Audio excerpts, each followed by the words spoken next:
Hello there. First of all, thank you very much to everybody who sent me messages over the last few days while I've been feeling under the weather. It is greatly appreciated. It was actually a really nice thing to help me get through the weekend. So thank you very much for those. It has been a fascinating weekend for me because I had a chance to sit down and not have to react instantly to the kind of weird political news that was out there. And it has been a really weird weekend that we just passed for a whole bunch of reasons. Like we've got the new Labour slogan, which is there, I guess. It doesn't excite me, but slogans seldom excite me at the best of times, over pretty much anything, to be fair. It's not just politics. We had the National Party announced, like Christopher Luxon got up and announced an extra 500 additional million dollars going towards stopping potholes after they'd been reported, giving people only 24 hours for them to be fixed instead of the current 48. Only it wasn't actually additional, it was reprioritized funding from road safety programs. He wants to literally make the roads less safe to fill in the potholes, which they think are the most dangerous things on the roads.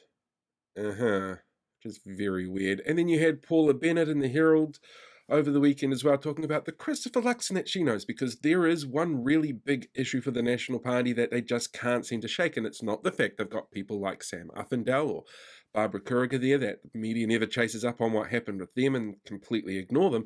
No, it's the fact that people don't like Christopher Luxon at all. They just can't relate to him. He doesn't come across as a very relatable person.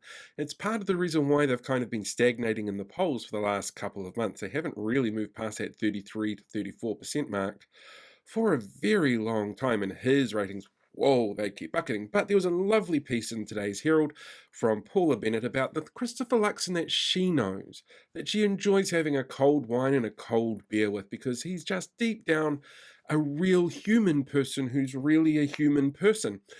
It's really fascinating to see, one, the Herald platform her, because they do that anyway, because it's the Herald, but not necessarily pointing out the fact that last year she was responsible for $1.8 million in political donations going towards that party.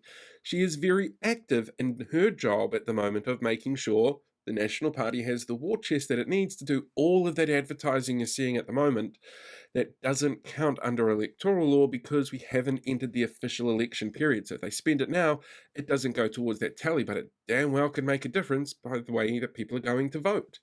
Like, that was really weird. And then there was the Freedoms NZ campaign launch. That was strange, but exactly what you expect. You've got Hannah Tamaki now running in the seat of Tamaki. Good for her. And you've got Donna Puketi Phillips, who will be running in the Hauraki Waikato electorate up against Nanaia Mahuta, where she thinks she actually has a chance. Good luck. Yeah. Oh, my God, it's going to be a weird, long election. And the big problem that we've got is that all of these things are there. And we're hearing constantly boring things. And don't get me wrong, a boring election is not necessarily a bad thing, in that it means that we're not dealing with any major world crises or shakeups or anything that's going to scare everybody. But it does tend to lead to lower voter turnout and much more apathetic voters going into the polling booth.